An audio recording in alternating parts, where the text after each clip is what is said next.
Kiitos tervetuliaispuheenvuorosta ja tervetuloa myös mun puolesta. Mun nimi on Katri Sola, mä edustan täällä Helsingin työväenopistoa. Ja erityiskiitos siis Keskustakirjasto Oodille ja Oodin ihanalle henkilökunnalle, että meidän tilaisuus saa olla täällä kirjastossa myös erittäin lähellä eduskuntataloa, jossa niin kuin meidän yhteiskunnan päätöksiä tehdään. Ja tervetuloa siis tähän tilaisuuteen. Tämä tilaisuus on oikeastaan kahdella teemalla varustettu tilaisuus. Eli tänään 10.4. me vietetään Anfal-muistopäivää. Tämä varsinainen virallinen Anfalin muistopäivä, sitä pidetään 14.4. eli nyt maanantaina. Mutta nyt tämä 10.4. oli meille kaikille kätevä päivä järjestää tämä tilaisuus. Anfal-muistotilaisuuden lisäksi meillä on myös totta kai kirjan julkistamistilaisuus. Eli kääntäjä Zoran Zaki on juuri julkaissut tämän uuden kirjan Anfal-kansanmurhasta pelastuneen Userin tarina. Eli Zoran Zaki on siis julkaissut tähän mennessä nyt 3 kirjaa tästä teemasta, eli Anfal-kansanmurhasta, ja hän on puhunut nyt 3 henkilön tarinan siitä, että miten he on pelastuneet tästä tapahtumasta. Ja nyt suurin osa tästä yleisöstä näyttää olevan kurdeja, mutta mä sanoisin varmuuden vuoksi vielä suomalaiselle yleisölle, että suunnilleen, että mistä on kyse. Kaikki ei välttämättä tiedä.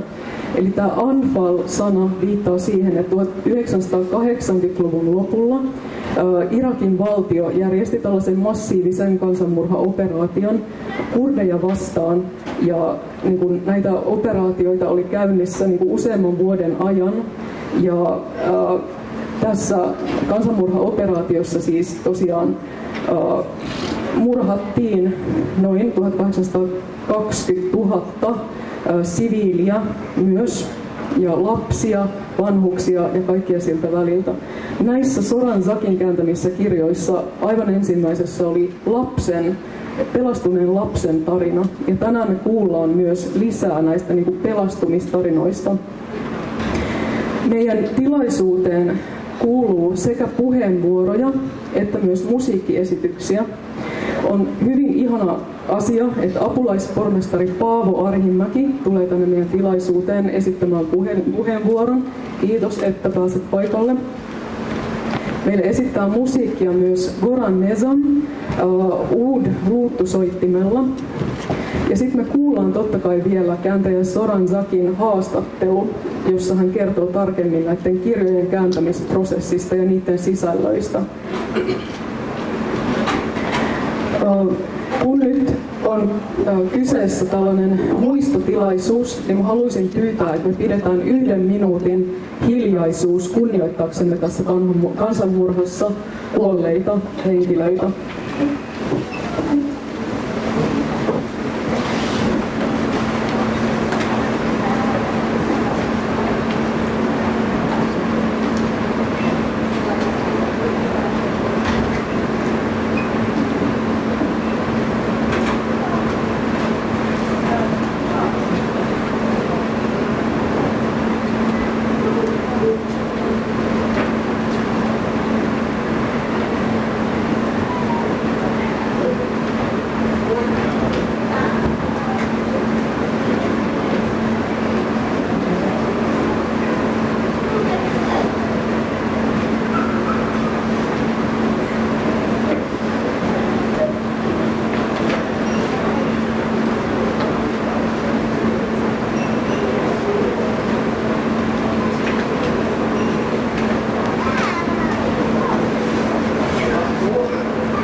Pyytäisin lavalle aivan ensimmäisenä muusikko Goran Nezamin.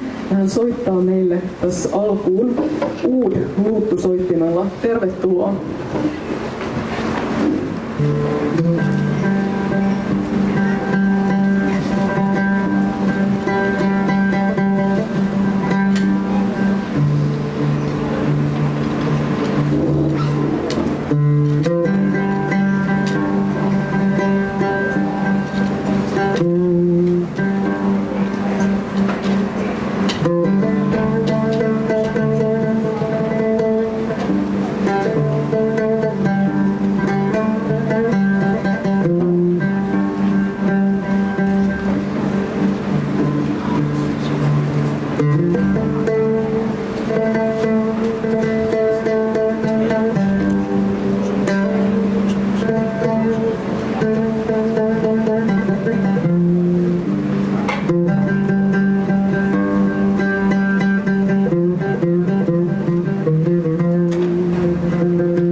Kiitos Goran Nezamille ja seuraavaksi haluaisin pyytää tänne lavalle apulaispormestari Paavo Arhinmäen ja tervetuloa Paavolle.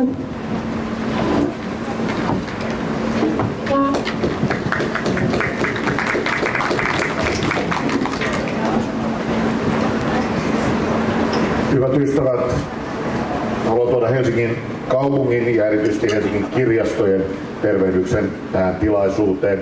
Olen siis Paavo Arhinmäki ja kulttuuri- ja vapaa-ajan apulaispormestari ja Helsingin kirjastot ovat yksi niistä alueista, josta vastaan. Suomessa asuu vajaa 20 000 ihmistä, jotka puhuvat kurdia äidinkielenään. Kurdeilla on vahva kulttuuri, vahva yhteishenki ja on tärkeää, että siitä pystytään pitämään huolta Suomessa ja kaikissa maissa, joissa kurdit elävät. Niin kuin kaikki te tiedätte ja me tiedämme, moni on joutunut valitettavasti pakenemaan Kurdistanin alueelta sitä sortoa, sitä vainoa, jota on kohdattu niin Iranissa, Irakissa, Turkissa kuin Syyriassakin. Tänään tietysti muistamme sitä vainoa, jota Irak Saddam Husseinin aikaan kohdisti kurdeihin. Mutta samalla me juhlistamme kurdien kulttuuria, kurdin kieltä ja sitä, että meillä on vahva kurdiyhteisö Suomessa. Todella noin 20 000, vajaa 20 000 suomalaista tai Suomessa asuvaa puhuu kurdia äidinkielenään. Heistä valtaosa asuu Helsingissä ja pääkaupunkiseudulla. Sen vuoksi on tärkeää, että kurdin kieli ja kulttuuri elää myös vahvasti täällä. Ja kuten avaussanoissa kirjaston edustaja kertoikin, meillä on myös täällä Oodissa kurdinkielistä kirjallisuutta sekä aikuisten hyllyssä että myös lasten hyllyssä. Haluamme huolehtia Helsingissä siitä, että samaan aikaan kun oppii suomen tai ruotsin kieltä ja suomalaista kulttuuria, voi niin lapset kuin aikuisetkin säilyttää vahvan oman äidinkielensä kurdin kielen ja vahvan kurdin kulttuurin. Helsinki on aina ollut monikulttuurinen kaupunki. Helsinkiin on aina muutettu ympäri maailmaa. Helsinki on rakentunut siitä, että täällä on ihmisiä eri puolilta maailmaa.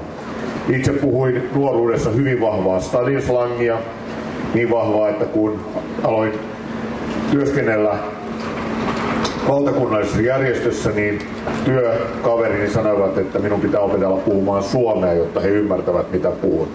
Stadinslangi on ollut sekoitus niistä monista kielistä, mitä Helsingissä puhuttiin 1900-luvun vaihteessa Suomesta, Ruotsista, Venäjästä ja Saksasta.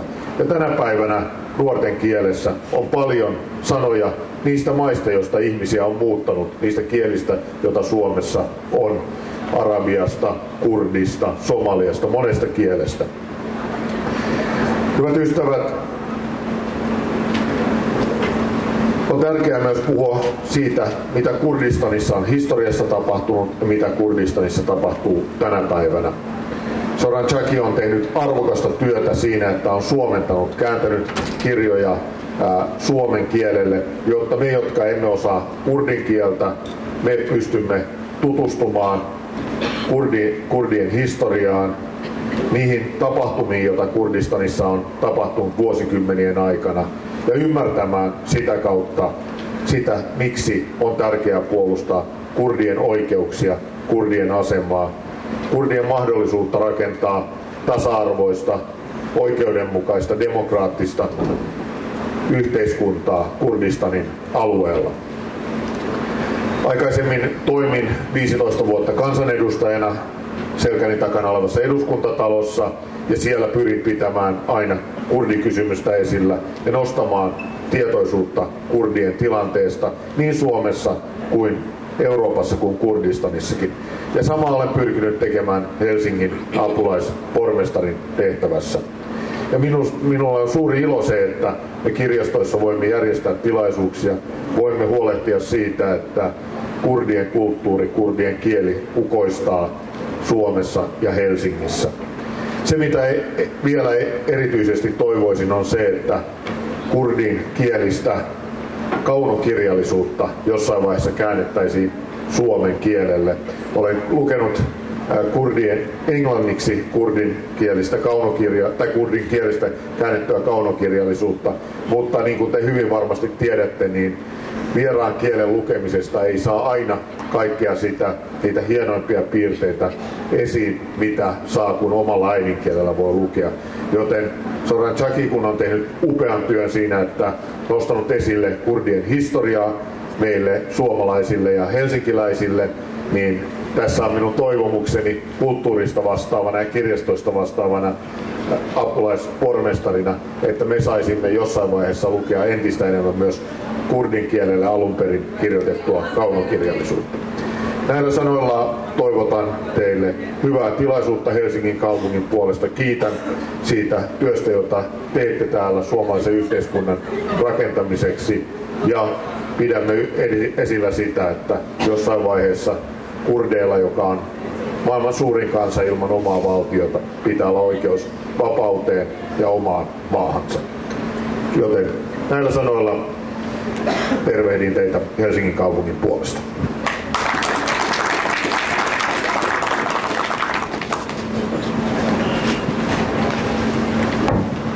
Joo, kiitos apulaispormestari Paavo Arhinmäelle ihanasta puheenvuorosta.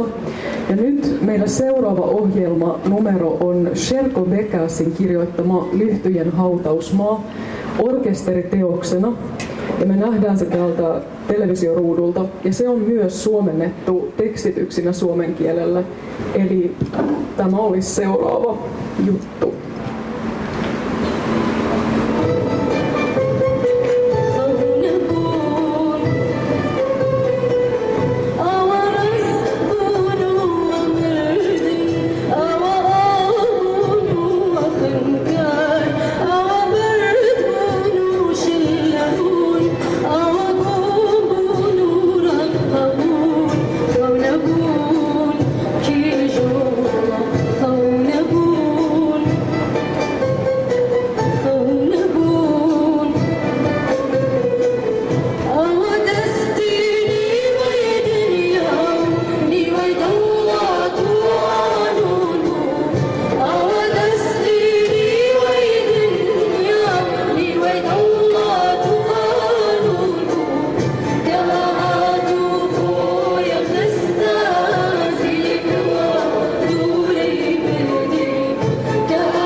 Soran Zakin haastattelu, ja minut on pestattu haastattelemaan Sorania.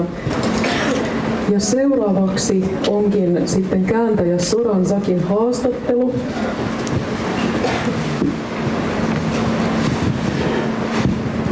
No niin, tervetuloa Soran Zaki tänne Oodine-tilaisuuteen, ja sähän olet tietysti järjestänyt tämän koko tilaisuuden alusta loppuun, mutta tervetuloa.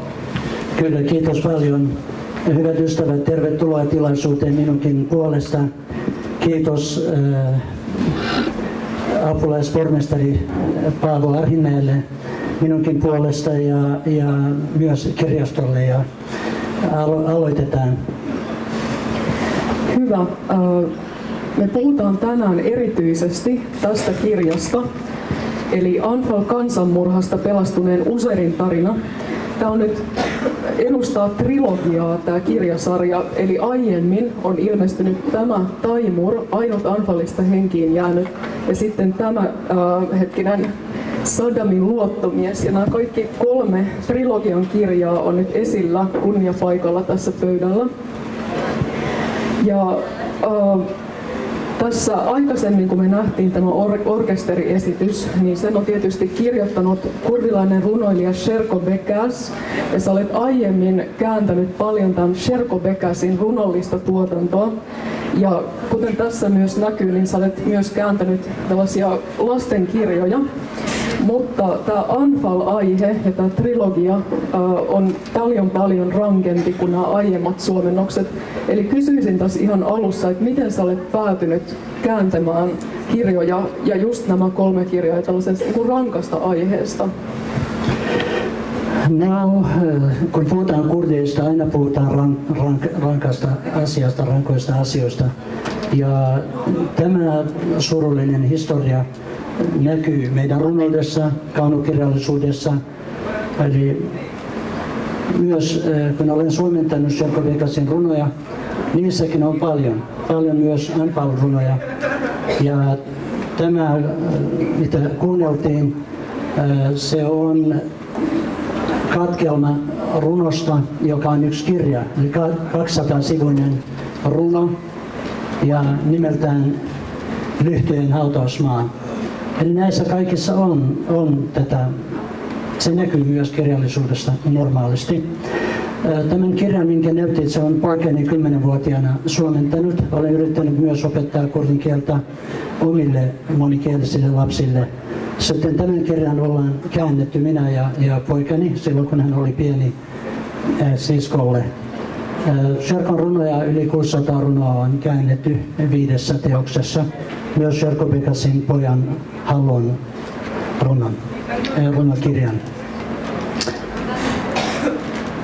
Vastasinko kysymykseen vai? Joo, miten sä löysit aivan erityisesti tämän trilogian, tämän Taimurin ja Uzerin tarinat? Miten nämä tuli niin kuin ikään kuin sun kääntäjän pöydälle? Tuolla istuva mies, hän ehdotti, että riittää Sherkon kääntäminen, nyt pitäisi siirtyä tähän. Ja hän on itse kotoisin Germianista ja sitten mä aloitin Taimurista. Ja Taimur oli 12-vuotias kurdipoika, joka oli mukana tässä Anfal-operaatiossa uhrina. Hän on menettänyt 150 sukulaista, lähisukulaisia, äidin, isän ja myös sisarukset. Eli valitsin hänet ja sitten seuraavaksi valitsin myös ihmisen, tämän nimeä en muista, mutta kirjan nimi on Saddamin luottomies kurdien Anfal-operaatiossa. Tämä oli 25 vuotta Irakin turvallisuusjoukoissa ja kuorma-auton kuljettajana, mutta väespuolen jäsenenä hän itse oli mukana tässä operaatiossa Kirkukin lähellä. Hän itse kertoi niin kuin todistajana ja hän oli valmis myös kansainvälisissä tuomioistuimissa toimimaan niin kuin todistajana sillä tavalla. Ja kolmantena on tämä Uzer. Hän itse tällä hetkellä asuu Yhdysvalloissa ja toimii maalarina.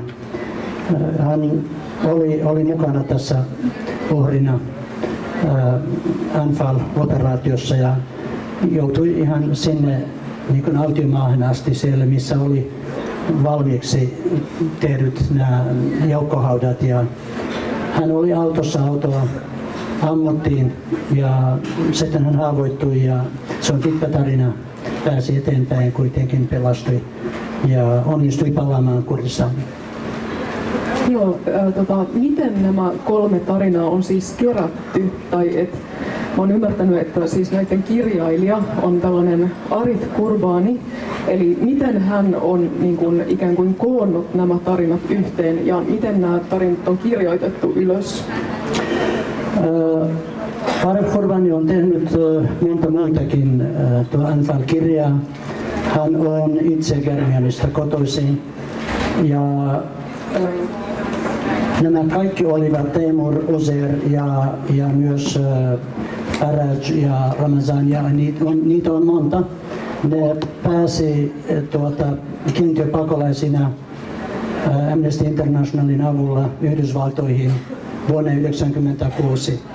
Ja sitten silloin kun Saddam joutui oikeuden eteen, he palasivat Kurdistaniin ja Teimur toimi todistajana Saddamia vastaan. Hän ehti haastattelemaan heitä kaikkia. Eli tämän, kun on 7 tuntia on haastatellut tätä Uzairia, että on saanut tämän kirjan valmiiksi. Eli se on dokumentaarinen kirja. Sanasta sanaan on niin kuin kirjoitettu. Se on niin kuin haastattelun muodossa. Joo, sillä tavalla, että on haastatellut heitä ja on kirjoittanut itse. Ja hän on lähettänyt kirjat minulle, että voisin kääntää, mutta ensimmäisen kurdinkielisen kirjan sain täältä. Joo. Mä haluaisin kysyä, mulla oli oma kysymys tästä, että kun tämä ensimmäinen, tämä Taimur-kirja on nimetty Ainut Anfalista henkiin jäänyt, niin miksi tämä kirja on nimetty tällä tavalla? Hän ei ole ainut, mutta hän on lasten ja naisten joukkohaudoista pelastunut lapsi. Mutta on muitakin pelastuneita. Yksi niistä on yksi rouva nimeltään Nerges. Ja hän menetti 5 lasta, hän toimii kätilönä. Ja nyt on seuraavaksi tulossa Faraj-kirjan jälkeen myös naisen näkökulma. Eli hän on ainut niin kuin naisten ja lasten joukkohaudasta pelastunut. Eli siis olet parhaillaan kääntämässä vielä 4. kirjaa tähän sarjaan ja se tulee olemaan juuri tämän naisen näkökulma. Se on miehen, mutta se naisen näkökulma tulee myöhemmin, mutta Faraj-kirjaan piti olla nyt tässä, mutta en ehtinyt, se on niin kuin työn alla. Mutta sen jälkeen mä käännän myös naisen näkökulman. Mutta tämä Uzair, vaikea nimi monille täällä, mutta Uzair ja Faraj pakomatkalla törmää toisensa ja löytää toisensa ja sitten myöhemmin ne pääsee Kurdistanin takaisin, mutta jokainen yksin. Joo. Sä kerroitkin, että tämä Uzair on nykyään toimii Yhdysvalloissa, mutta entä tämä Taimur, mitä hänelle kuuluu ja mitä yleisesti nämä Anfal-operaatiosta pelastuneet, mitä heille kuuluu nykyään, mitä he tekevät elämissään? Uskon, että ei hyvin varmasti, kun on kokenut tätä tragediaa, mutta toisaalta jokainen kurdi on kokenut tätä. Onko täällä joku kurdi, joka ei ole menettänyt lähisukulaisiaan? Kuka on menettänyt lähisukulaisiaan? Siskon, veljen, isän, monta. Eli jokainen perhe on menettänyt ja mä uskon, että kukaan meistä ei voi hyvin. Mutta me olemme kuitenkin vahvoja. Teimur ei voi hyvin. Asuu Yhdysvalloissa, välillä Kurdistanissa hän valittaa. Facebookissa on hänen juttujaan ja välillä pettyykin. Että myös nämä miehet Faraj ja Uzair. Faraj toimii rakennusalan työntekijänä. Joo. Teimur jossain on sanonut, että hänellä on äidin kansalaisuustodistus, jossa on äidin valokuva, mutta hän ei ole tähän asti uskaltanut katsoa sitä kuvaa. Kyllä. Sitten mä kysyisin seuraavaksi sulta, että minkälaista oli kääntää tällaisia kirjoja, joissa on näin vaikea ja raskas aihe, minkälaisia tuntemuksia tämä sussa herätti, tai ihan tämä työ itsessään ja näiden asioiden läpikäyminen? Ne avaa haavoja, syviä haavoja, omia henkilökohtaisia sekä kurdikansan haavoja. Eli palautui mieleen myös omat kokemukset. Ja kun puhutaan Anfalista, puhutaan vain tietystä 8-osaisesta operaatiosta kurdeja vastaan. Se koski koko Etelä-Kurdistania. Mutta sitten samana vuonna kotikaupunkiin Kaladza tuhottiin maan tasalle. Se ei kuulu tähän niin virallisesti. Asiakirjojen mukaisesti se ei kuulu tähän Anfal-operaatioon, mutta koko Peshdarin alueen kylät ja kaupungit, pikkukaupungit, piirit tuhottiin maan tasalle, ihmiset pakko siirrettiin Etelä-Irakiin. Muistan, minä ja pikkuveli olimme vuokranneet asunnon, mutta perhe ei ottanut meiltä vuokraa, mutta oli hätätilanne. Armeija oli saartanut alueen ja piti lähteä pois kaupungistaan ja paeta muualle. Sitten perhe oli kiitollinen, että minä ja pikkuveli onnistuimme auttamaan heitä, miten sanotaan, irrottimme pois, otettiin pois ikkunat ja ovi mukaan traktorin lavalle. Ja muistan, miten vuonna 1974 Saddamin hävittäjät pommittivat Halazan kaupungin ja kuoli yli 500 siviiliä. Eli siellä riittää, että olet kurdi. Olet syyllinen silloin, olet rikollinen. Silloin kun minä olin lapsi, muistin tämän käännösten aikana aina, myös Sherkon käännösprosessin aikana, että miten äiti aina vei minut pommin suojaan ja heikon pommin suojaan aikoinaan. Koko ajan odottimme, milloin pimeys laskeutuu, että voisimme vähän olla turvassa ja päästä jonnekin. Aina hävittäjä tuli, pommitti ja tapoi karjasta ihmisiä. Mutta kuitenkin kamppailu ja taistelu jatkuu demokratian, tasa-arvon ja myös yhtenäisen ja itsenäisen Kurdistanin puolesta.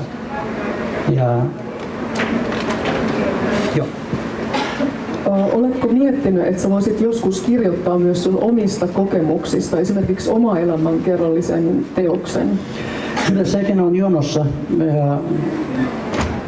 On suunniteltu ja toivottavasti sitten vaikka näiden Anfal-kirjojen jälkeen minulla on myös käsissä nyt Opin kurdia 2 oppikirja, mitä tänä vuonna saada valmiiksi. Joo, mä muistankin, kun me puhuttiin siitä taannoin. Sitten mä kysyisin vielä, mä luulen, että tämä on nyt viimeinen kysymys ja sitten myös yleisö voi halutessaan kysyä myös kysymyksiä Soranilta. Mä kysyisin, että mitä sä toivot niin kuin suomalaiselta yhteiskunnalta tai Suomen valtiolta, niin että mitä Suomessa kannattaisi tehdä niin kuin vastataksemme siihen, että mitä kurdeille on tapahtunut ja että mitä sä toivot, että niin kuin se vastakaiku olisi näistä kirjoista Suomessa? Minä toivon, että Suomi tunnustaa Anfal-kansanmurhan kansanmurhaksi, kurdien kansanmurhaksi. Ja toivon, että kurdikansan ystävyysryhmä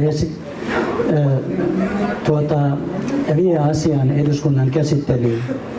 Ja Norja, Etelä-Korea, Ruotsi ja Englanti, nämä on tunnustaneet niin kuin kansanmurhaksi. Minä toivon, että näin tämä voi tapahtua myös Suomessa. Ja toivon, että 14.4. kun se on Kurdistanissa se on niin kuin virallinen Anfal-päivä, muistopäivä.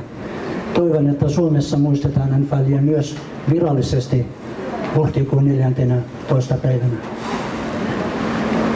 kiitos paljon haastattelusta. Ja sitten jos yleisöllä on vielä kysymyksiä Zoran Zakille, niin voi kysyä, ja minun mielestä voi kysyä myös kurdin kielellä tietysti, esimerkiksi kirjan kirjoittamisprosessista, tulevista kirjoista, menneistä kirjoista, eli sananvapaa. Harvin, nyt minä muistan sun nimen, anteeksi. Ole hyvä. كاك سوران بس آماجه بوك باسباني فلندي توزيب شغلنا وباصو حزكي نسري كاك واحد كاك بزياد كاك كاك رمضان أم شوارع هر شواري بيما نظير يعني كان شون أنفال داو بس لهمو قضية قولك يكس أدواني بيو بلي الجنو منال شون أنفال داو تنا تيموت مثلا بابدي تيموت أما يجي أنا لا يركز ناقات تناو شويني أنفالك يركز تنها أدواني بقاتا يركز أدواني بقاتا مالكتاي تدس يعني يركز تشاكي أنفال صار ناقري يركز تاتش على النار Julkinen armahdus pelastaa hänet loppujen lopuksi. Vastaanko kurdiksi vai suomeksi? Suomeksi, joo. Anteeksi.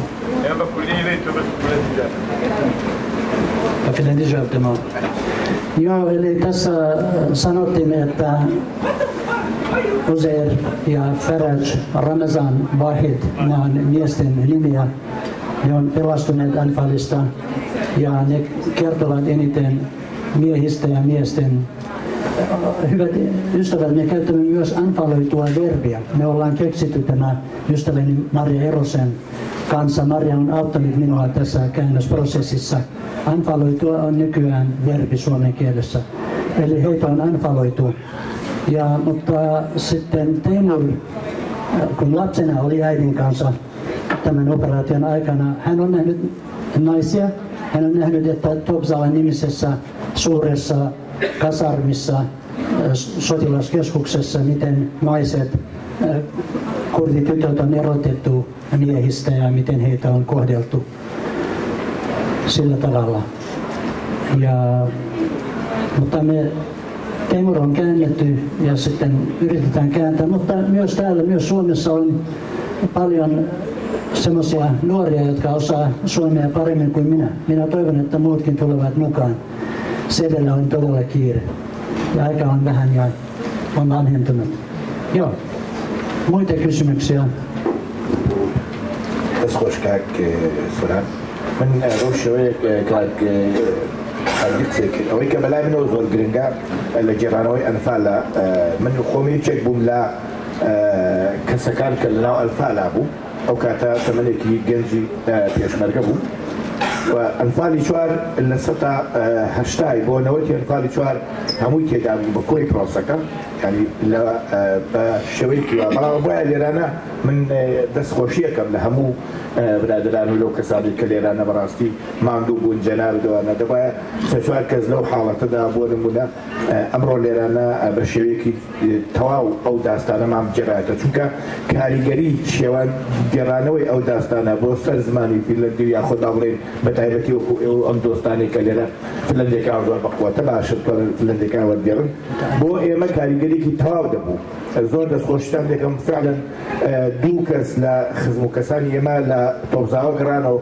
خلقي بني جلموت من اگر زمان لا كتابك كاك ملا شاخيا اماجي تكراوكا بني جلموت كامل تقريبا خلق نما هموي جيران قلنا كي يما تقريبا سيوسيكس دغنا جناي كاك جماعه شهر ازانات سيوسيكس لا خزمو كسو خالو كسو كاركي من انفال خوشو هلو بروسيدا مستارتس خوش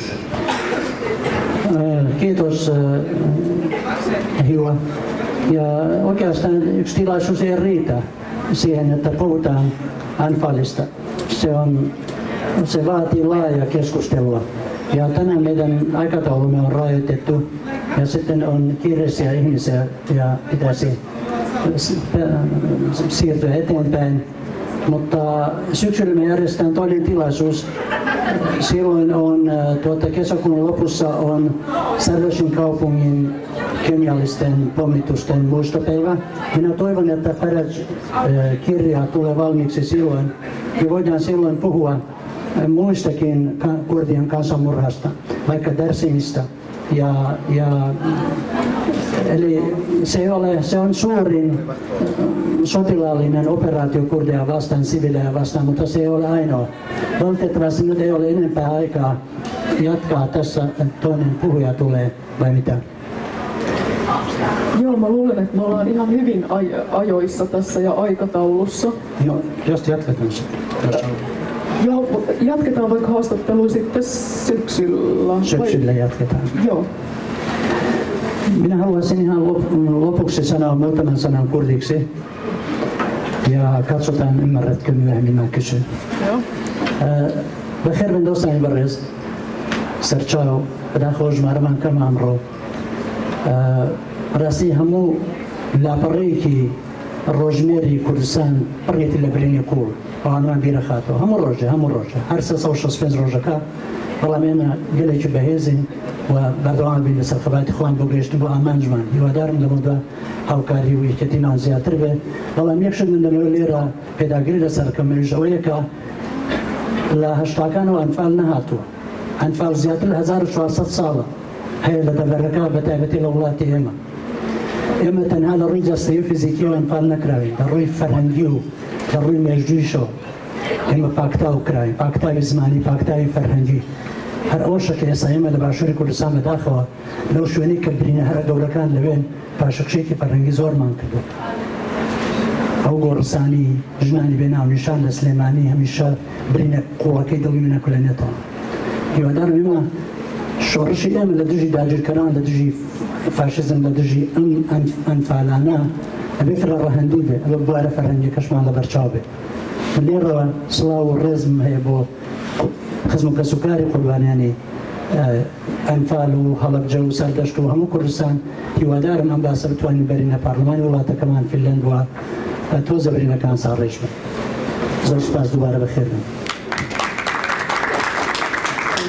Siirrytään sitten seuraavaan puheenvuoroon, eli Kurdish Diaspora Confederationista, eli Diakurdista, Velat Nehri.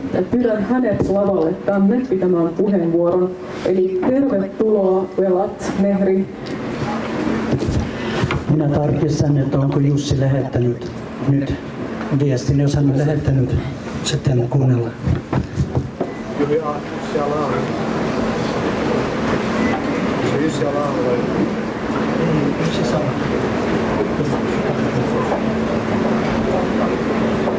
Laureus dostan. Hyvää iltapäivää kaikille. Vietämme tänään Anfal kansanmurhan uhrien muistipäivää täällä Helsingissä. Edelliset puhujat puhuivat siitä, mitä Anfal on merkinnyt kurdeille. Miten iso joukko meidän kansasta on joutunut kärsimään diktaattori Saddam Husseinin politiikan seurauksena. 182 000 uhria eri muodoissa. Ja Halabja kaupunkin tai kemiallinen isku Halabja kaupunkiin 16.3.88. Se on osa tätä kokonaisuutta. Siellähän kuoli yli 5000 ihmistä. 4000 kylää kaiken kaikkiaan tuhottiin. Mutta se Anfal, vaikka se tapahtui vuonna 1988, se ei loppunut siihen. Eikä se alannut siihen. Se kollektiivinen tragedia, mitä meidän kansamme on kohdannut, se jatkuu eri muodoissaan. Jos ajatellaan vaikka näitä uhreja, jotka joutuivat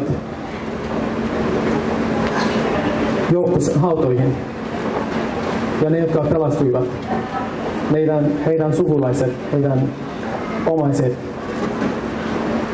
kaupunkilaiset, maaseudulla asuvat. Koko yhteiskunta kärsi siitä, mitä silloin tapahtui. Se tilanne on sellainen kuvamaton. Näitä tarinoita, mitä ystävämme Zoran Zaki on kirjoittanut ja kääntänyt suomeksi, ne ovat vain pieni osa sitä, mitä kaikkia kauheuksia siellä alueella on tapahtunut.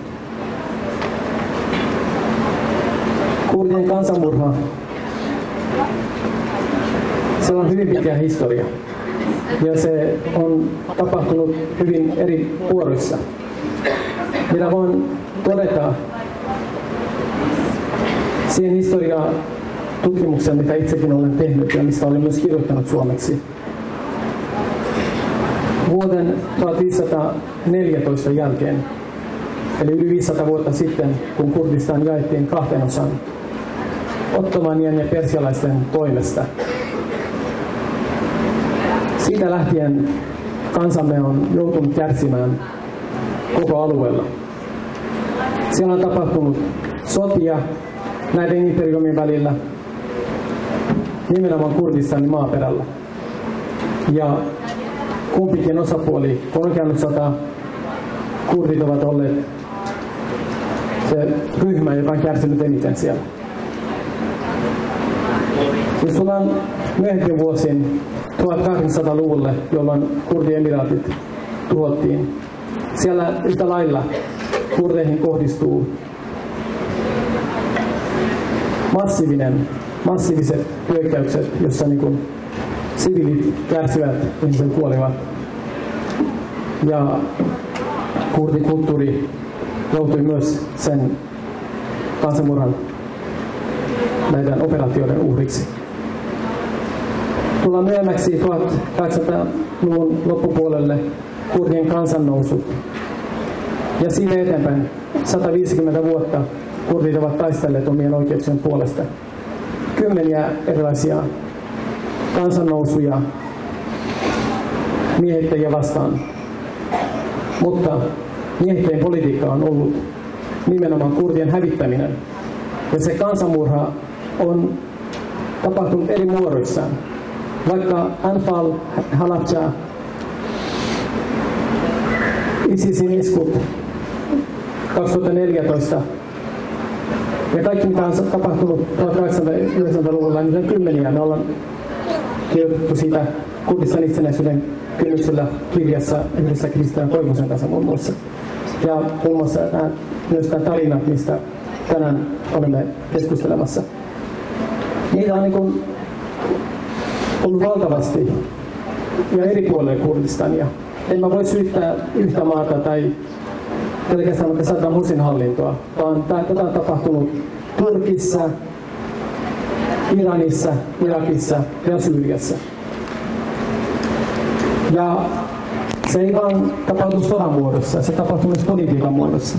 Se, että kurdin kieli on ollut kiellettynä vuosikymmeniä esimerkiksi Turkissa.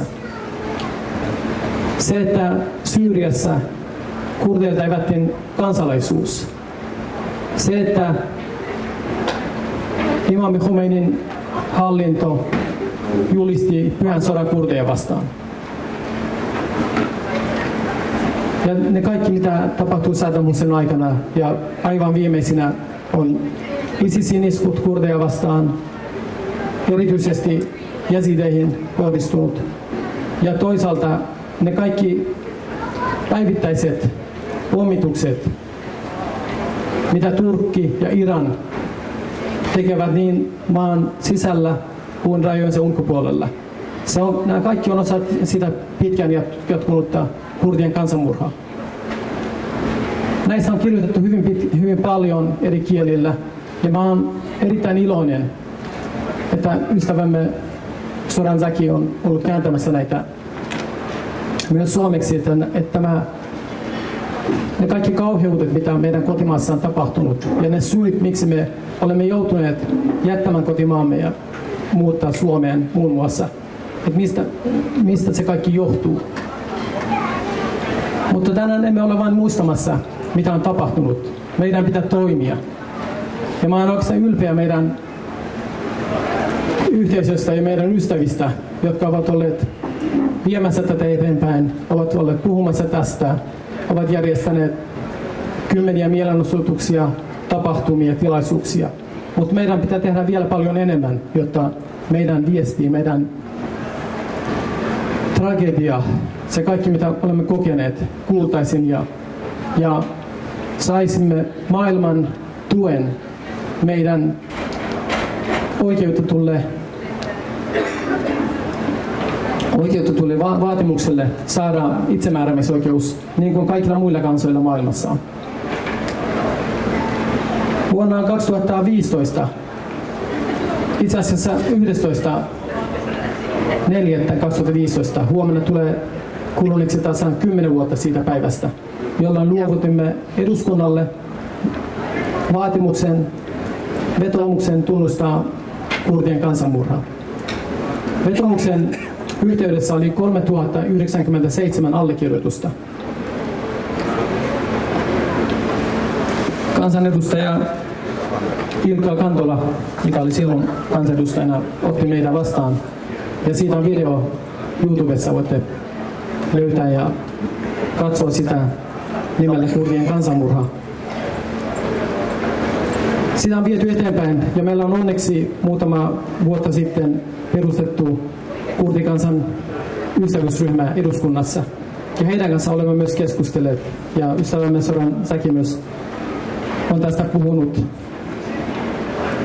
Mutta me toivomme, että tätä asiaa vietäisiin eteenpäin heidän kauttaan.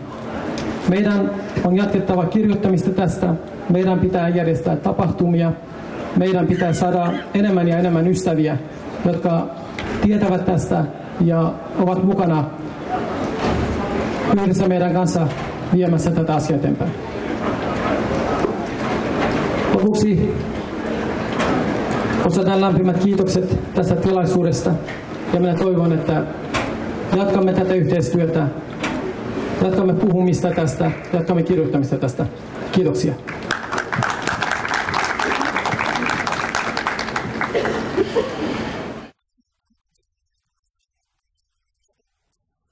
Sitten seuraavaksi pyytäisin tänne lavalle kansanedustaja Laura Meriluodon. Hän myös edustaa kurdikansan ystävyysryhmää eduskunnassa. Eli tervetuloa lämpimästi Lauralle. Arvoisat Tämä kirjan julkaisutilaisuus on merkittävä hetki. Tänään emme ole kokoontuneet kevyen kirjallisuuden äärelle, vaan kohtaamaan tarinoita, jotka koskettavat syvästi ja muistuttavat vakavista historiallisista tapahtumista sekä ihmisarvosta, totuudesta ja oikeudenmukaisuudesta. Tänään on julkaistu 2 uutta suomennettua teosta Anfal-kansanmurhasta. Ne eivät ole vain kirjoja. Ne ovat historiallisia asiakirjoja, eloonjääneiden todistuksia ja pyrkimyksiä sanoittaa sitä, mitä ei pitäisi koskaan joutua kokemaan. Vuonna 1988 Irakin presidentti Saddam Hussein käynnisti operaation, jonka nimen hän otti Koranista, Anfal.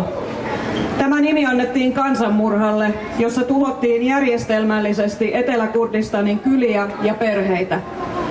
8 erillistä sotilasoperaatiota. Yli 180 000 surmattua tai kadonnutta ihmistä. Tuhansia kyliä pyyhittiin pois. Kemiallisia aseita käytettiin siviilejä vastaan. Lapsia, vanhuksia, kokonaisia sukuja. Halabian kaasuhyökkäys on yksi näistä järkyttävistä tapahtumista. Maaliskuussa 1988 5000 ihmistä kuoli yhdessä iskussa. Jäljelle jäi myrkytetty maa, tuhoutuneet perheet ja hiljaisuus. Maailma vaikeni pitkään. Suurvallat aseistivat Saddamin armeijaa ja käänsivät katseensa pois. On tärkeää, että myös Suomessa kuulemme nämä kertomukset. Anfal ei ole vain kurdien historiaa, se on maailman historiaa.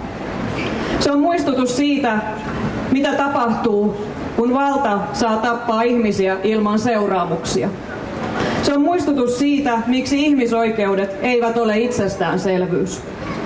Ja se on muistutus siitä, miksi hiljaisuus on niin usein rikos. Olen kansanedustajana ja eduskunnan kurdikansan ystävyysryhmän puheenjohtajana syvästi kiitollinen, että nämä teokset ovat nyt luettavissa suomeksi. Kiitos Zoran Saki siitä työstä, jonka olet tehnyt, jotta nämä kertomukset tavoittavat meidät täällä Suomessa. Suoraan, koskettavasti ja meidän omalla kielellämme. Meillä on vastuu siitä, miten näihin kertomuksiin suhtaudumme. Tunnistammeko ne historiallisesti merkittäviksi? Sanommeko ääneen sanan kansanmurha? Jätämmekö Anfalin historiaan vai annammeko sen puhua myös tulevaisuudelle? Suomen tulee tunnustaa Anfal kansanmurhaksi osana kansainvälistä yhteisöä. Useat maat, kuten Norja, Ruotsi ja Iso-Britannia, ovat niin jo tehneet. Meidänkin on aika ottaa kantaa ja osoittaa, että puolustamme ihmisoikeuksia ja tunnustamme historian sellaisena kuin se on. Nämä teokset ovat sekä kertomuksia selviytymisestä että todisteita rikoksista ihmisyyttä vastaan. Tarinat, kuten Utserin pelastuminen tai Taimurin nousu joukkohaudasta, näyttävät, millaista on kohdata äärimmäinen epäoikeudenmukaisuus ja selvitä siitä. Tämä ei ole vain historiaa, tämä on myös nykyhetkeä. Kurdit elävät yhä sorron alla. Kurdistan on edelleen jaettu ja riistetty, ja kurdit joutuvat edelleen pakenemaan, puolustamaan olemassaoloaan ja kulttuuriaan. Suomen ja EUn on tuettava kurdien oikeutettuja pyrkimyksiä demokratiaan ja autonomiaan. Hyökkäykset kurdeja vastaan on tuomittava tiukasti. Kurdien asema on nostettava vahvemmin Suomen ulkopolitiikan agendalle. Tämä ei ole vain kansanedustajan, vaan ihmisen velvollisuus.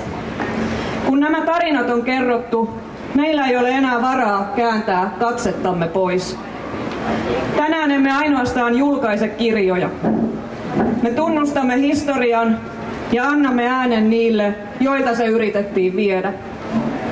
Ja me muistamme ja sanomme yhdessä, ei koskaan enää.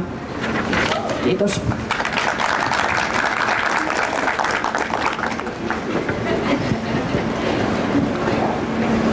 Kiitos kansanedustaja Laura Meriluodolle puheenvuorosta.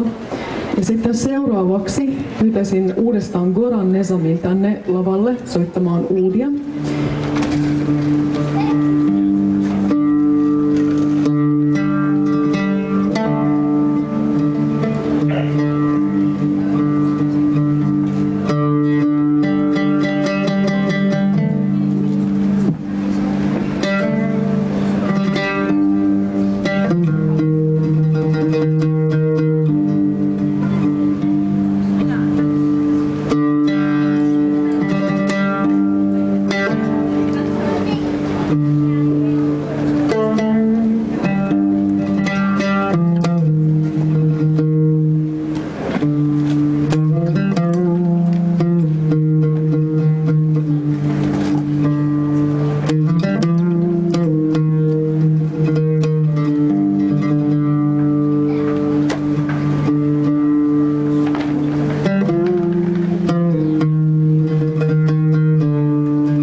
kiitoksia muusikko Goran Nezanille.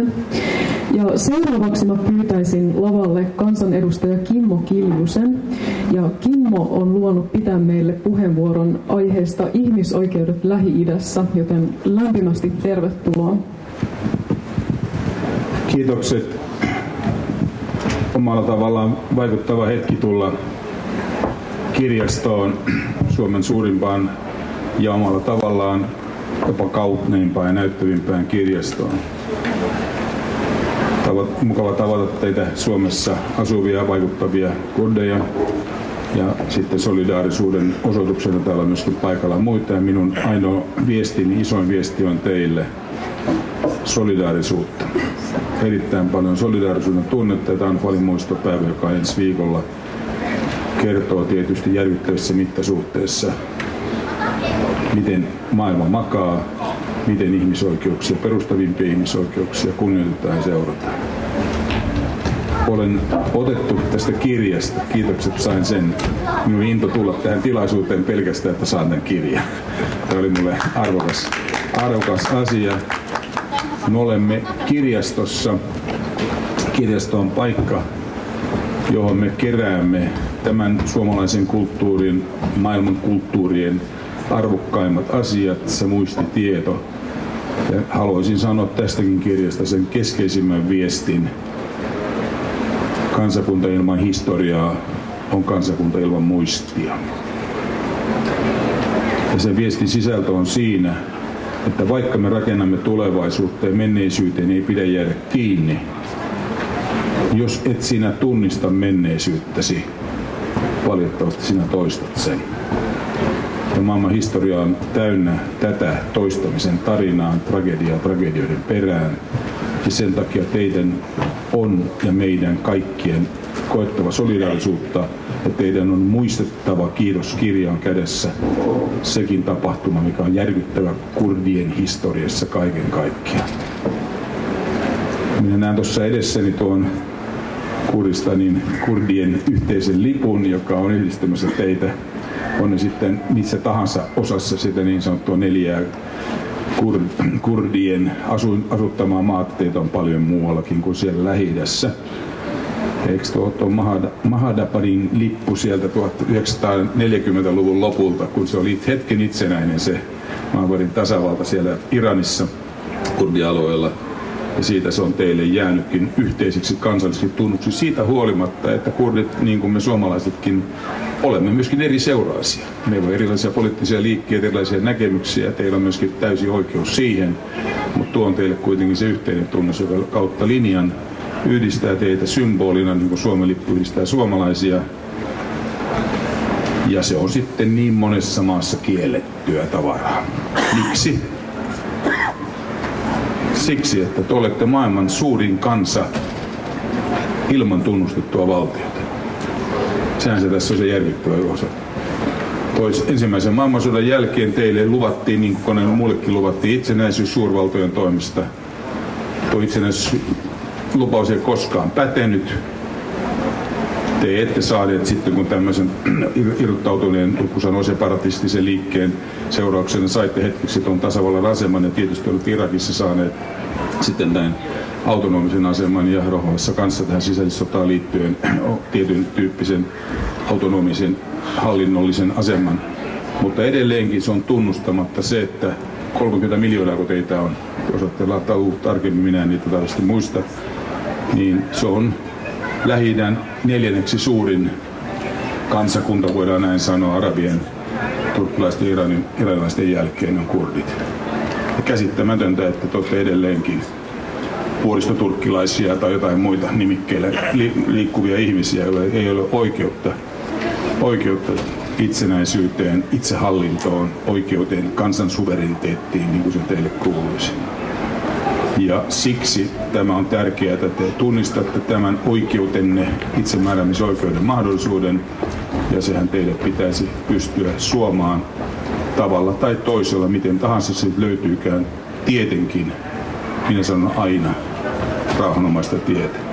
Se täytyy löytyä tavalla tai toisella, että teillä annetaan se oikeus, ja sen takia sen jälkeen te sitten luontevalla tavalla integroidutte osaksi maailmanyhteisöä, niin kuin me kaikki tehdään tämän tietyn suvereniteetin tunnistaminen kautta oikeus kansakuntaan, kansallisuuteen, joka teiltä on kielletty niin monessa maassa. Tämä Anfalhan on tietysti kaikkein järkyttävin keissi, jossa nähdään, että se kielto johtaa sitten tällaisen diktatorisen hallinnon, kuin Saddam Husseinin hallinto silloin 28 on ollut, kun Iranin ja Irakin välinen sota oli loppuvaiheessa, niin kun väkivaltaa vallitsee, niin sitten tehdään väkivaltaa rajustikin, josta syntyttää hirvittävä kansanmurha teille. Ja jos Britannia on nyt tässä vaiheessa onkin tunnustanut teille mahdollisuuden tai todennut, että tämä on kansanmurha, hieno, erittäin arvokas asia, että UK on sen tehnyt, niin kyllähän se toisaalta kertoo sen yhden isoimman asian, mikä tässä on taustalla, ja sitten tullaan tähän Lähi-itään niin kokonaisuudessakin. Valitettavasti maailman historia on täynnä valtaintressejä, valtapolitiikkaa, ja suurvallat ovat vailla moraalia. Sen sai jo Paasikivikin jo aikoinaan. Kremli ei ole kihlakunnan oikeus, ja me olemme varmaan jo havainneet, että Washingtonkaan ei näytä olevan kihlakunnan oikeus. Suurvallat toimivat suurvaltojen lähtökohdista, jossa keskeisin on tietenkin valtaintressi, ja se täytyy aina nähdä kansainvälisessä politiikassa. Alueelliset suurvallat ovat samalla tavalla, ja tällä tavallahan on Lähi-idässä toimittu koko ajan. Koko ajan kansakunnat on siellä joutuneet kärsimään ulkoisista valtaintresseistä kolonisaation aikana ja myöhemmissäkin vaiheessa. Ja sitten nämä erilaiset valtakeskukset siellä toimivat jatkuvasti ihan suoraan sanottuna ihmisiä vastaan. Kansallinen turvallisuus on ykkösasia, ei kansalaisten turvallisuus.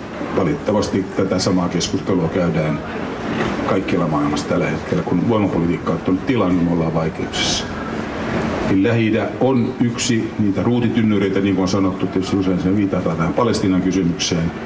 Ja siellä on nyt ollut sotia, se on ollut pahin sota-alue nyt viimeiset vuosikymmenet.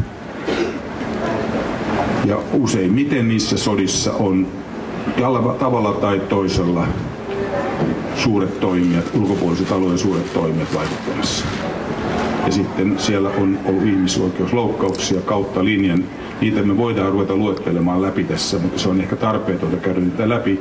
Mutta näkee vain pelkästään sen asetelman, että nämä ulkoiset intressit ovat liian usein piittaamattomia siitä, miten kansakunta, kansalaiset, ihmiset kärsivät. Ja kyllähän te olette kurdit tässä pitkässä juoksussa olleet yksi kansakunta, joka on kärsinyt. En uskalla sanoa, eniten meillä on tragedioita, mutta yksi, joka on kulkenut syvältä. Te olette kulkeneet erittäin syvältä. Enhän minä muuta kuin ihalla, että teillä on tuo itsetunto kuitenkin niin vahva, että te luotatte itseenne, kansakuntaanne, olemassaolonne oikeutukseen ihmisinä ja myöskin olemassaolon oikeutukseen kansakuntana.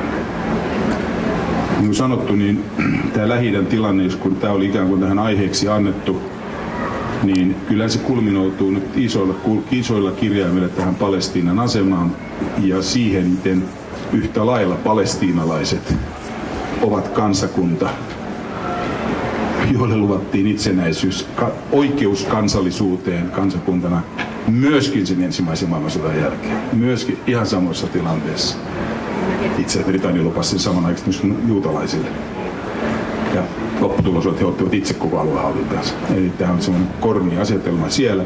Mä en lähde nyt siihen Israel-Palestiina-keskusteluun syvemmin, mutta kyllähän nyt ihan oikein onneksi maailma on reagoinut ja nähnyt tämän aivan hirvittävän prosessin, mikä on Gazassa käynnissä. Aivan hirvittävän prosessin. Ja kun on vaatimus teille siitä, että tämä Anfal pitäisi tunnistaa kansainvälisesti kansanmurhaksi, niin kyllä yhä enemmän niitäkin ääniä kuuluu. Tämä Gazan tilanne on siinä kohdassa, että siinäkin on olemassa etnisen puhdistuksen sävy erittäin vahvasti. Ja tuo kansanmurhatermi, joka on juridinen termi myöskin, niin ei se kaukana ole, että se olemme siinä tilanteessa, joudutaan se jossain vaiheessa kohtaamaan se keskustelu tästä asiasta.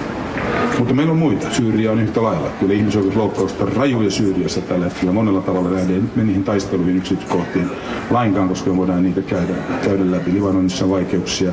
Meillä on ympäriinsä näitä hankaluuksia tuolla Lähi-idässä. Alue on erittäin turbulentti.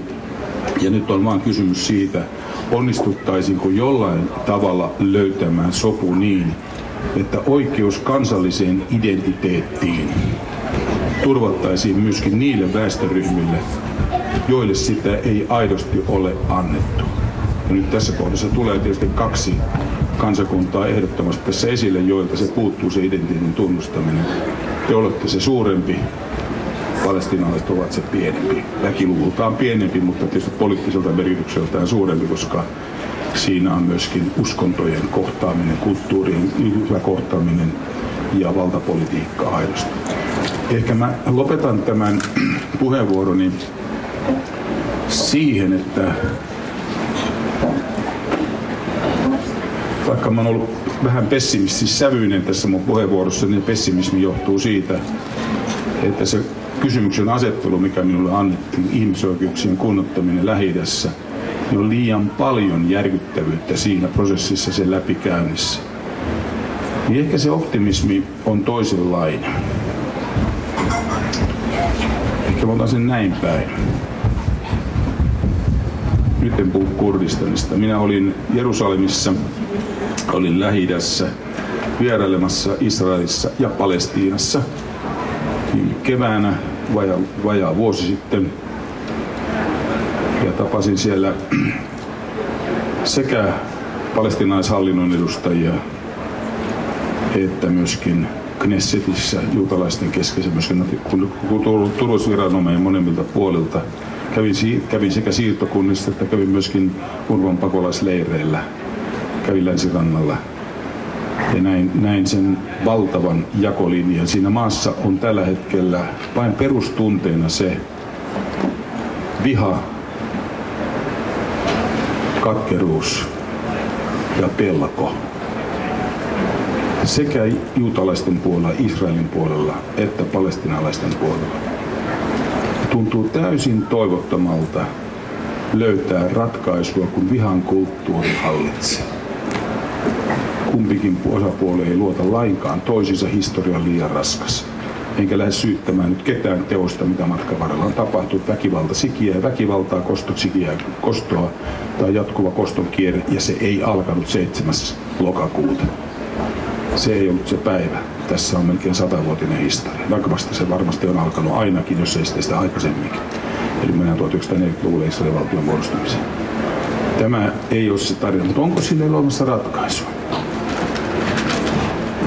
Palestiinalaiset sanoo, tapaa siellä, ihmisiä sanoo, että ehkä se ei ole se 2 valtiomalti enää meille. Me emme halua olla mikään protektoraatti Bantustan. Meidän kansallinen identiteetti täytyy tunnustaa. Se sama, mikä mä sanon teille. Teidän kansallinen identiteetti, teillä on oikeus kansallisen identiteetti. He sanovat sen näin. Ja Juri Edelstein, joka on Knessetin ulkoasiainvaliokunnan puheenjohtaja, kun me 2 puhuttiin siitä.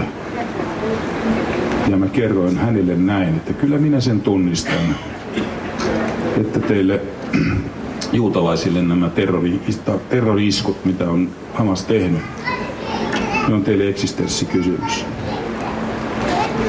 Mutta niin sanovat myöskin palestiinalaiset.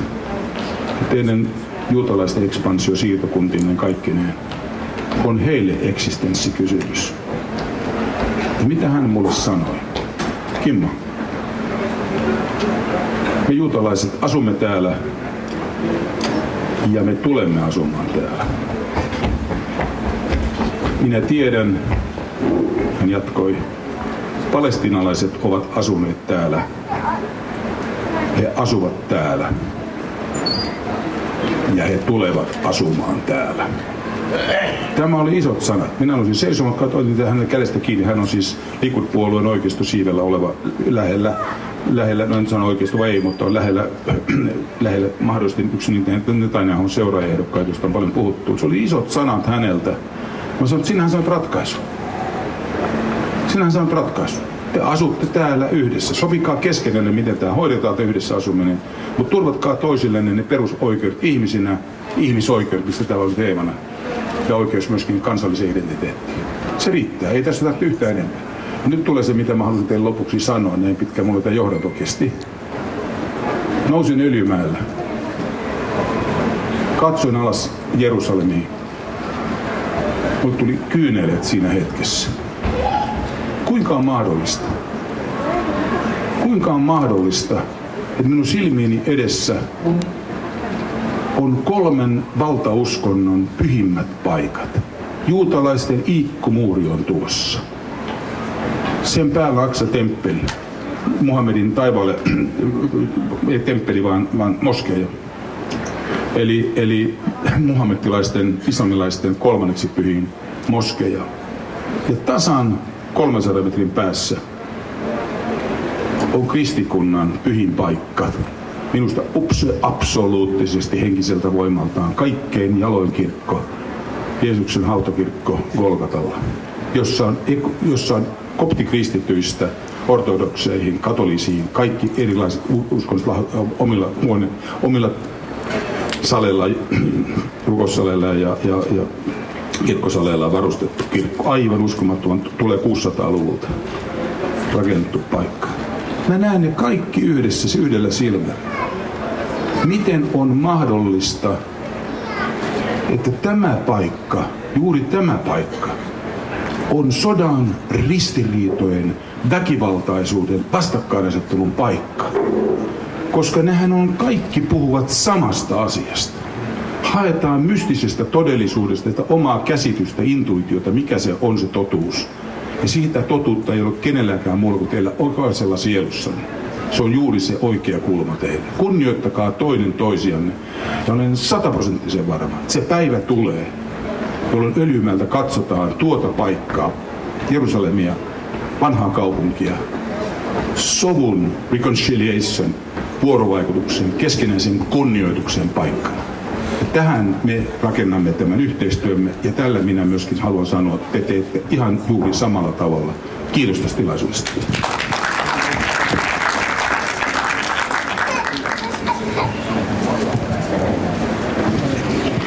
Ja kiitos kansanedustaja Kimmo Kiljunen tunteita herättävästä puheenvuorosta.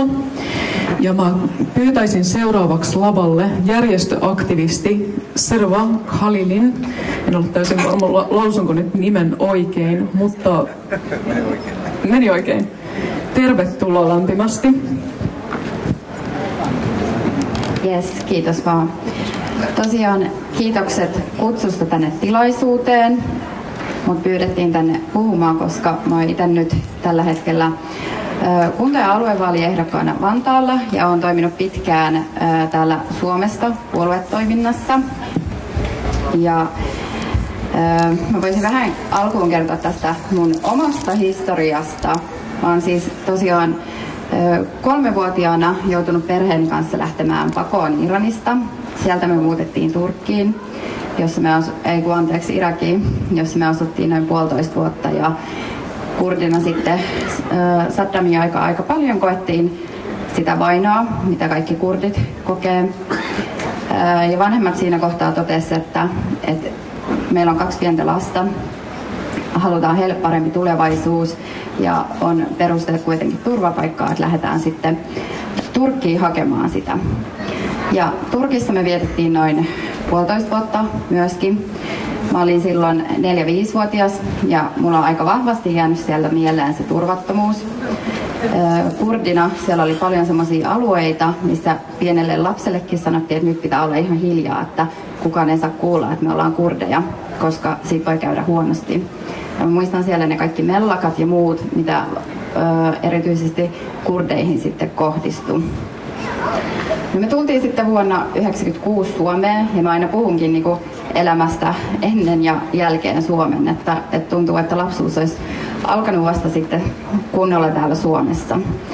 Ja näiden taustojen vuoksi niin mulla on aina ollut kiinnostus lähteä vaikuttamiseen mukaan ja kehittää sitten meidän kaikkien maailmaa täällä. Erityisesti osasin jo hyvin pienenä lapsena kiinnittää huomiota siihen, että miten naisia ja miehiä ja tyttöjä ja poikia kohdellaan hyvin eri tavalla. No, mä toimin tällä hetkellä järjestöasiantuntijana ammattiliitossa ja sitä kautta mulla on aika tuttu työelämätaidot, erityisesti nuorten, mutta mä aika usein vertaan nuorten työelämätaitoja myös maahanmuuttajiin.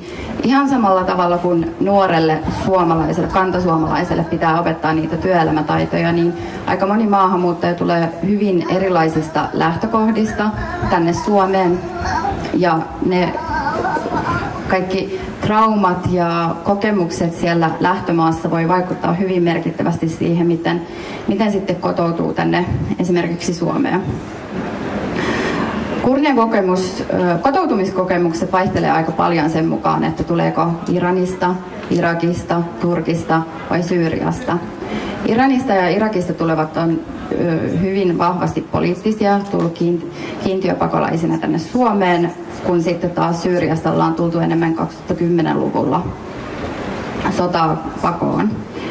Ja monilla kurdeilla ollaan täällä tänään Anfalin takia ja ollaan kuultu erilaisia tarinoita. Meillä jokaisella on omakohtaista kokemusta, miten traumaattisia kokemuksia kaikilla on.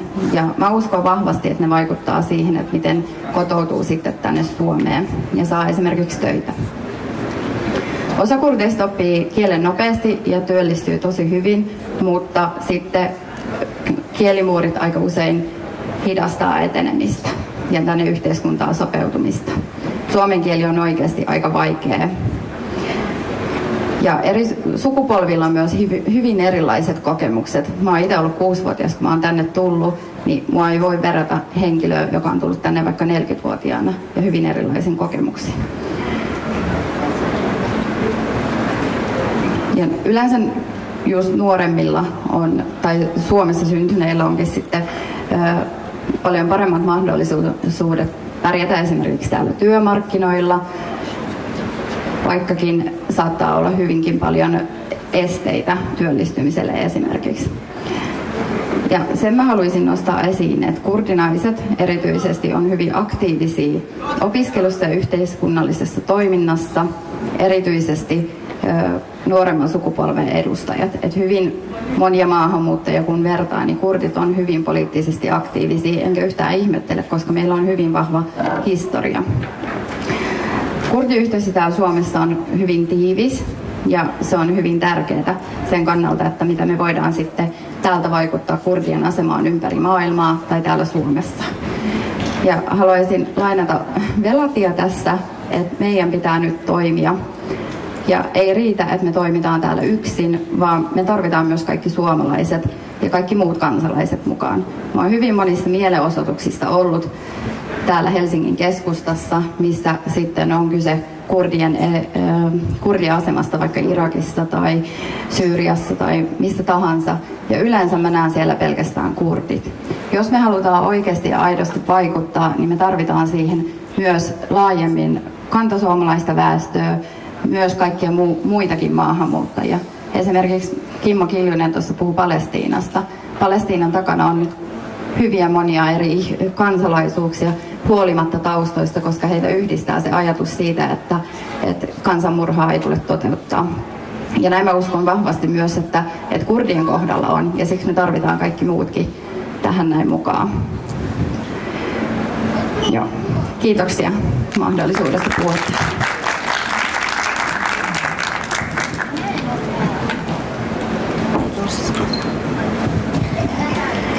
Eli kiitoksia tästä puheenvuorosta. Ja sitten sain juuri tiedon, että tämä europarlamentikko Jussi Saramon videotervehdys, joka tuosta aiemmin ohjelmasta jäi välistä, niin me esitetään sen nytten. Minulla oli kunnia toimia eduskunnan kurdikansan ystävyysryhmän puheenjohtajana ennen valintaani tänne Euroopan parlamenttiin. Kurdit ovat maailman suurin kansa ilman omaa valtiota. Mutta kaikkein traagisinta on, että Kurdistanin alueella, eri valtioiden alueella, kurdit ovat kärsineet sorrosta eri johtajien, eri valtioiden taholta. Anfal on yksi kammottavimmista historian sivuista ja on todella tärkeää, että kirjailija Arif Kurbani on kirjoittanut ja Zoran Zaki meille kaikille suomalaisille suomentanut, mitä siellä on tapahtunut. Mutta yhtä tärkeää kuin muistaa historiaa on tehdä työtä sen eteen, että kurdien nykypäivän tilanne tiedetään, tunnustetaan ja tulevaisuus olisi nykyistä parempi kaikille Kurdistanin alueen asukkaille. Pyytäisin Kurdiliiton puheenjohtajan tänne lavalle pitämään vielä puheenvuoron. Ole hyvä ja tervetuloa. Kiitos kaikille. Minä olen Pehorju Shazarawi Kurdi. بعض تراژدیایی کارساتێکی جێبڕی پارچەیەک لە نیشتیمانەکەم بۆ ئەمە ئامادەبوون و واسپاسی ئەو دۆستانەکەم ئەگەر کارمەتی پێخۆش و وەریگەرە ئاساییە بۆ ئەوەی کە ئەو لەلایەنی کە لەلایەن بەڕاستی زۆر گرنگە دەستخۆشیان لێکردن زۆر سوپاسیان ئەکەین ئەوەی کە من لێرە هەمەیە پێیان بڵێم هیوادارم ساڵی داهاتوو یادی کارەساتی ئەنفال لە ناو پەرلەمانی فینلەندا بکەینەوە و هیوادارم ئەوە بێتە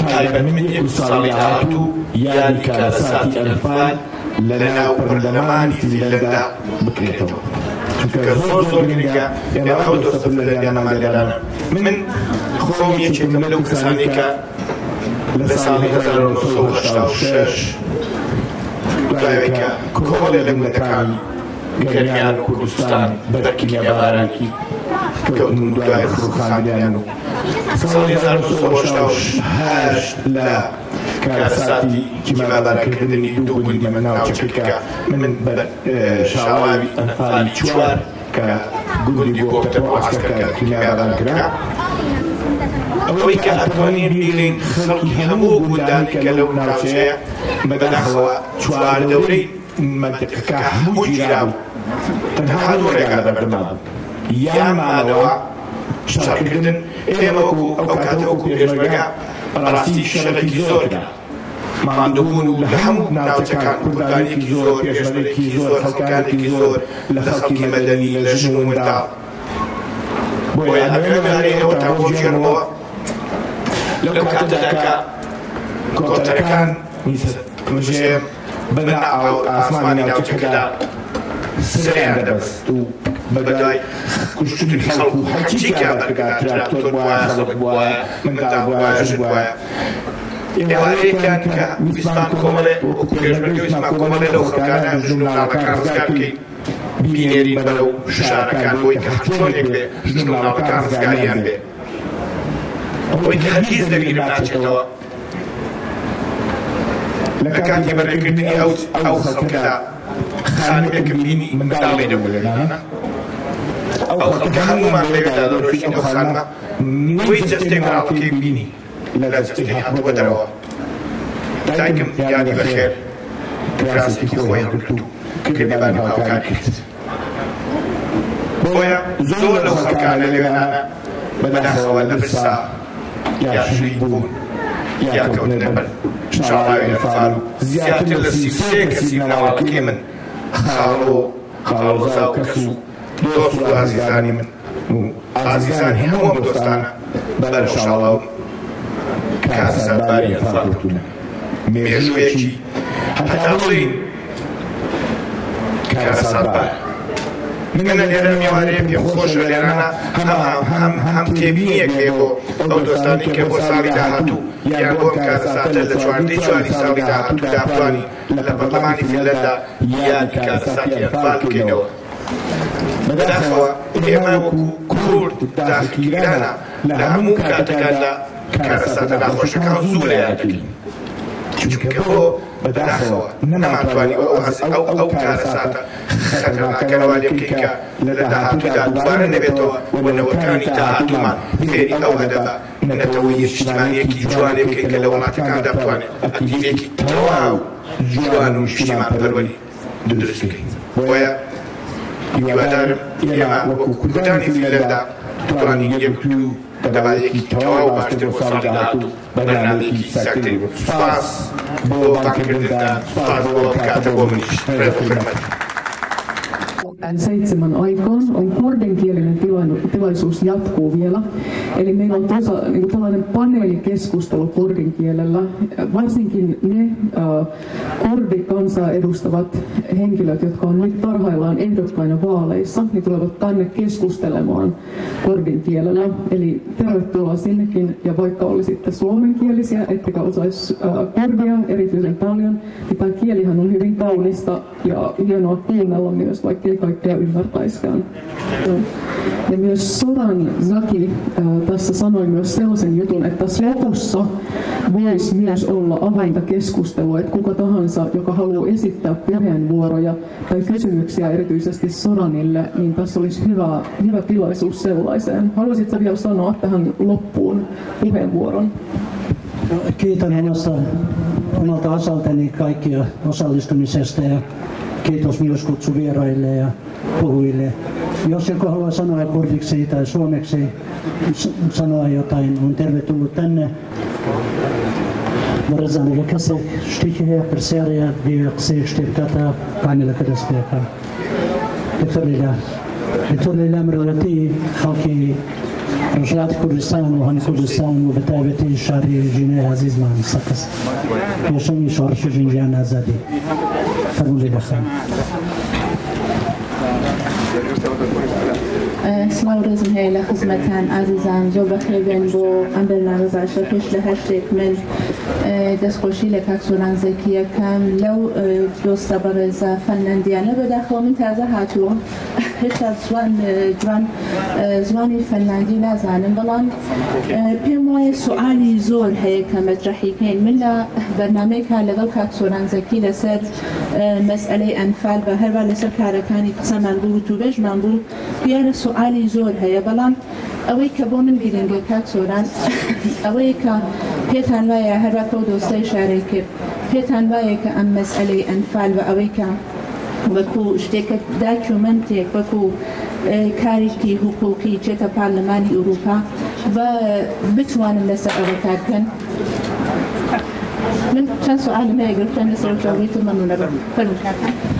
زۆر سپاس بۆ پرسیارە بێگومانە بێ هەوڵ دێ لێرە دۆستانمان هەن لە کوردستان و سەبەش ڕحمە کۆمەڵایە گروپی دۆسایەتی گەلی کورد لە پارلەمانی فنلان بە یارمەتی هەموو لایەک پێویستە هەوڵ بدەین و یوسێ سەرامۆل لە پارلەمانی ئەوروپا لەبیری ئەو شتانەدایە من حەزمەکردن نەرانی حیزبەکانی تری فنلان جبێن لێرە بەشداری کە بەداخەوە هەڵمە سوورڕا بەڵام ئەم کەمپەینە بەردەوامە بێ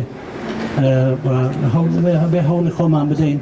دۆکومنت زۆرە چەندین تۆن دۆکومنت هەیە لەسەر دیکتاتۆری و فاشیزمی ڕژیمی عێراق هەتا ئەوانەی تریش بەڵامی تر بەڕاستی وەکو کیلوینەنیش باسی کرد نێنەری پارلەمان زل هێزەکان زیاتر شتەکان دیاریەکەنەوەمانە بەڵام ئیتر خەبات و بەرخۆدانی ئەمەش بەردەوامە بێت لە پێناو مەسەلەیەدا.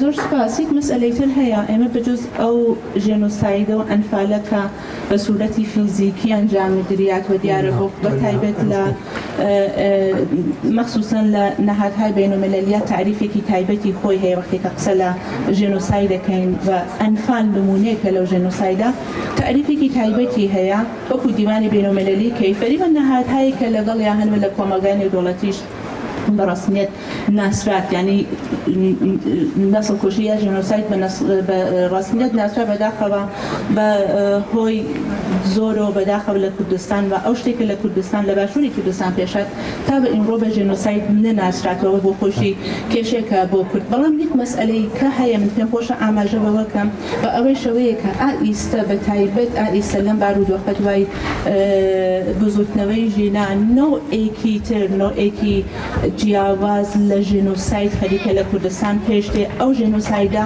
جنوسایدی اکو به اصطلاح جنوسایدی جنگیا جنوسایدی اکوسیستما جنوسایدێکە کە لەگەڵ جنوسایدی فەرهەنگی لەگەڵ جنوسایدی زوانی لەگەڵ جنوسایدی کولتوری خەریکە لە کوردستان بەتایبەت لە ڕۆژهەڵاتی کوردستان پێشتێک لەباری ژینگەی ئەرسانەکە بە مەخسووسەن ئەو مەسئلە ئێوە پێمایە خۆتان شارەزا بن ئاگادار بن شارهایەک وەکو سەبقەز پارێزگای کوردستان کانگای تەڵای لێ پێیا بووە کانگای تەڵای هەیە بۆ خۆی ئەوە سەرمایەکە بۆ کوردستان زۆر بەداخەوە ئیسا ئەوە بەدەست نیرۆهای ئیتلاعاتی و سپا ئەو نیروانەی کە بەداخەوە لە کوردستانە ساڵیانی ساڵ حضوریان هەیە بە مشخصەن ئەگەر ئەم کانگا موردیسفادە قەرار بگرێت زەرەر و ئازارێکی زۆر ئەگەێنێت بۆ خەڵکی کوردستان ئەو خەڵکەکە لەو ناوچە هەندێ ئەوەی کە هیچ نەو سوولێکی بۆ خەڵکی کوردستان بێ لەباری مادیەوە ئەو سەرمایش لە کوردستان ئەچێتە دەرەوە ئەوە شتێکی زۆر گرنگە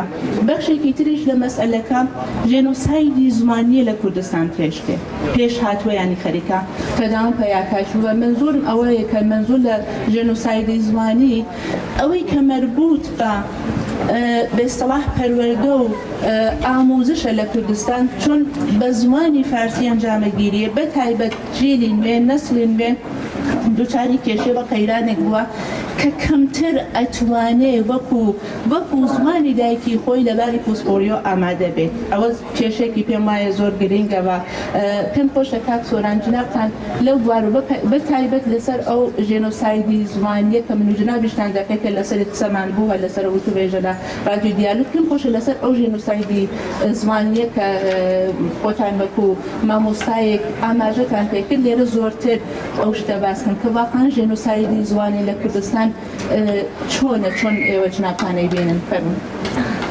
زۆر سپاس دکتۆر لەیلا خداخەوە کاتەکە زۆر کەمە ئەوە بێ ڤیدیۆکەی ئەم پارلەمانتاری خۆشەویست کە یوسێ سارامەوە بڵاوکەینەوە بەڵام بەڕاستی بڵێن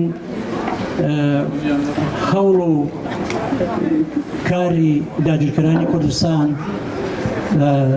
فراڕەهەندیە ئەوان لە زۆر بوارەوە نییە تەنها بە شێوەی جەستەی بیانەوەی خەڵکی کورد بکوژنەوە لەناوبەر ئەمەشیان کردووە بەڵکو کانیاوەکانیان تەخت کردووە کوێریان کردنەوە پێیانەوە کوێرکردنەوە کاتی خۆی ئەو کاتەکە منتەقەی محەڕەم هەبوو لە باشووری کوردستان جوڵانەوە قەدەغە بوو لەو دەبەرانە هەموو ناوچەکان ڕووخاندە بوو ئەمە ئەو کاتە بڵێن هەنار و هەنجێر و میوە دارستان و هەموو شتێکیانەوە دەکرد چیان جینۆساید نەکردووە لە ڕۆژهەڵاتی کوردستان ئێران ناوی شاخ و شار و شەقامەکان جینۆساید کرد.